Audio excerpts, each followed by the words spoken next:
আমাদের গ্রামটা কতটা সুন্দর আমরা এক নজর দেখলেই দেখতে পারি। এখানে দেখতে পাচ্ছেন এটা টোটালি একটা প্রাকৃতিক, মানে এখানে দেখতে পাচ্ছেন অনেকগুলো ষাঁড় গরু দেখতে পাচ্ছেন, গরুগুলোর স্বাস্থ্য অনেক সুন্দর। এবং কি এখানে দেখতে পাচ্ছেন খালা চাষিরা ধান সিদ্ধ করতেছে, নতুন ধান, নতুন ধান সিদ্ধ করতেছে। এবং পাশে কিন্তু দেখতে পাচ্ছেন আবার ধান মাড়াই করা হচ্ছে উন্নত প্রযুক্তি দিয়ে।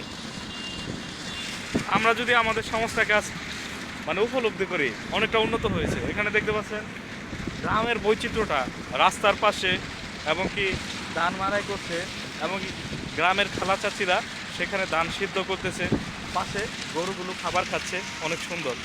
তো এরকম প্রাকৃতিক মনোরম পরিবেশগুলো দেখতে আমাদের অনেকটা ভালো লাগে। এবং ঠান্ডা শীতল পরিবেশ চারদিক, মানে এটা একটা বিকেল, মানে সন্ধ্যা বিকেল, বিকেল গড়িয়ে সন্ধ্যা কাছে আসতে এই সময়টা মানে প্রকৃতির বাতাস, মৃদু বাতাস এবং কি এরকম প্রাকৃতিক দৃশ্য। পাশে আছে একদম একটা ছোট্ট নদীর নালা, এবং কি পাশে অনেক ভরপুর হচ্ছে শস্য ক্ষেত। তো এরকম প্রাকৃতিক পরিবেশটা আমরা যারা শহরে থাকি তারা কিন্তু উপভোগ করতে পারি না।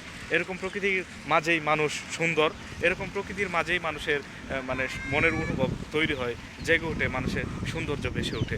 তাই আমরা যারা প্রকৃতিকে ভালোবাসি, প্রকৃতির মাঝে বাঁচতে চাই, আপনারা আসুন, উপভোগ করুন, প্রকৃতির মাঝে বাঁচুন। হ্যাঁ, এই যেখানে দেখতে পাচ্ছেন সব কিছু অত্যন্ত সুন্দর, সবই ভালো লাগে।